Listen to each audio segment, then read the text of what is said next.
Hey guys, today we're finishing up our lesson on indirect object pronouns. So after the last lesson, you should have completed a list of translations, and I'll get to those answers in 1 second, but I did want to go over what we learned in the last video. So when we're using verbs like gustar, for example, encantar, interesar, and importar, we have two components. First, we have the indirect object pronouns. Those are me, te, le, nos, and les. Those can mean to that certain person or for that certain person. But when we're using these specific verbs, we're going to go with to. So me can mean to me, which is different from I, right? And te can mean to you, le can mean to him, to her, to usted, nos can mean to us, and les can mean to them or to you all. Now, when we're using these verbs, gustar, encantar, interesar, and importar, it's important for us to think about which conjugations we're going to be using. So, if I wanted to say that something is pleasing to me, I'm going to use the bottom left conjugation of that verb, because there's just one thing that is pleasing, and that's the subject of the sentence. So I'm conjugating the verb for that subject. If there were multiple things that are interesting to me, then I'm going to use the bottom right conjugation, because that's the subject of the sentence and they are interesting. All right, let's get back to those translations. So let's go through these. The first one says, I like my teddy bear, which is what we would say in English. In Spanish, though, the teddy bear is the subject of the sentence. So we would say, my teddy bear is pleasing to me.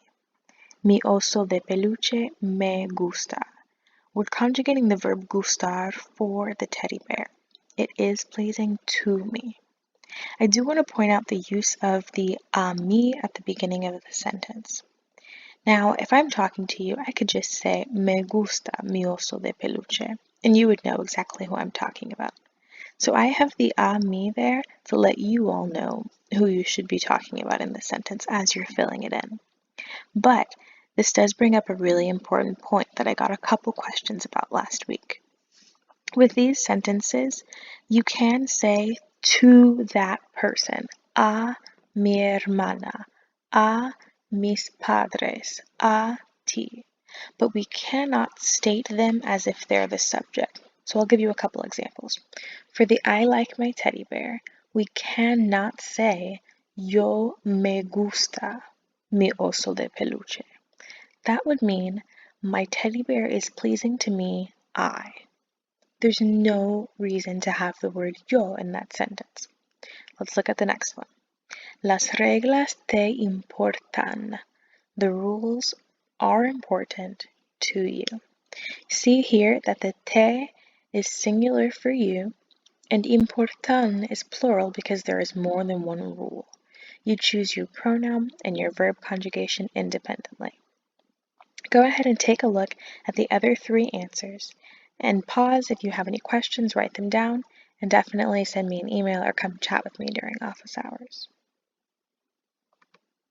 Alright, so just as a recap, we have on the bottom left here the pronouns that we're using, me, te, le, nos, and les. And then I have here on the bottom right for you the endings for these four verbs if we're in the present tense. So let's look at the first one. It says, I love sports, which you should translate in your head to, sports are super pleasing to me, or sports are really pleasing to me. Because in Spanish, sports will be the subject of the sentence. Take a second and see if you can fill those two blanks in for me. You can pause the video if you need to. All right, let's take a look at our answer here.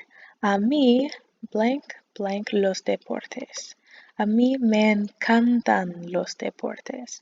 We're saying here the sports are super pleasing to me. So we conjugate encantar for the sports, and we choose me as our pronoun to represent to me. Next one. Spanish is interesting to you, or Spanish interests you. El español, blank, blank, a ti. Take a second, pause the video to figure this one out, and then see what you get. El español te interesa a ti. Spanish, one thing, is interesting, interesa a ti, te. Now, let's say we wanted to use these verbs in the past tense. For starters, let's go with the preterite. Let's say you went to the movies yesterday. It's a specific time in the past. You went and you liked it. Okay? We're going to use the preterite tense here because it was a specific single event we know when it started and ended. We liked the movie. The movie was pleasing to us. Now take a look in the bottom right corner of the screen and you can see that I have the endings for these AR verbs in the preterite tense. Take a second to pause the video and figure out what the answer would be if you wanted to translate that sentence. We liked the movie, or the movie was pleasing to us. And for that one we have a nosotros nos gustó la película. And that's because la película is singular. It was pleasing, past tense, to us. That's where we get the nos. Next one. Those tests didn't matter to her. Esos exámenes. What do you think? Go ahead and pause the video, see if you can figure it out. Esos exámenes no le importaron a ella. Those tests did not matter, past tense. Plural for exámenes, those tests did not matter to her. No le importaron. And now let's take a look at the imperfect tense. Let's say we were talking about an ongoing period of time or something that was interesting to you for a regular situation, something that happened more than one time. If you look at the bottom right here, I have the verb endings for the imperfect tense, aba and aba. So let's take a look at the examples. You all always loved the dinosaurs. Right? So in your head, you should translate that sentence to, the dinosaurs were super pleasing to you all. Right? The dinosaurs were always so pleasing to you all. Take a second, see if you can fill in the blanks here. A ustedes siempre les encantaban. It should be los dinosaurios instead of los dinosaurs. Los dinosaurios. We have les there to represent to you all, and we're going to use encantaban because there's multiple of the dinosaurs. Next one. In the past, they liked to jump rope. So in your head, you should translate that one to, in the past, jumping rope was pleasing to them. Jumping rope is just one activity, so make sure you're choosing the singular conjugation for the verb there. Feel free to pause the video and think of your answer. En el pasado, saltar a la cuerda les gustaba a ellos. So we're choosing les because it was to them that it was pleasing. All right, now one more section with the indirect object pronouns. As I said before, indirect objects can represent to a person or for a person. These are the pronouns that we've been working with. So let's take a look at how we can use them in contexts other than those four main verbs that we've been working with. Here we have some practice sentences that I'll walk through with you. Mi madre siempre blank leía mis libros favoritos. And in parentheses it says a mí. So if you take a second to think about what the sentence is saying, mi padre siempre leía mis libros favoritos a mí.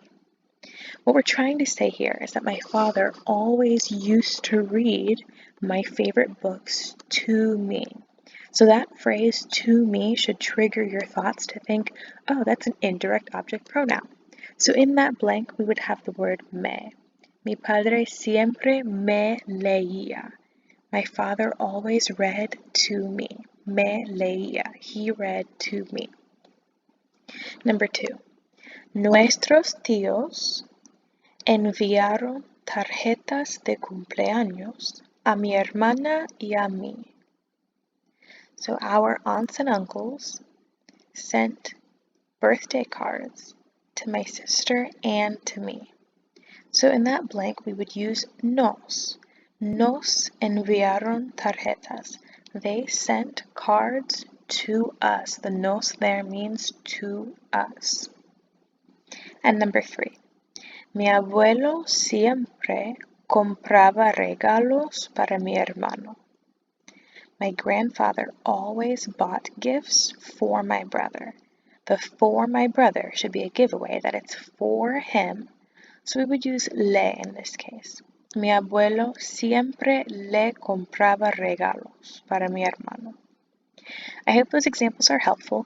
As you're going through the practice activity, please be sure to use your notes. You have 5 attempts to get this activity completed, so take your time, try to figure some things out. You'll have a graded assignment on this same topic tomorrow. Again, let me know if you have any questions.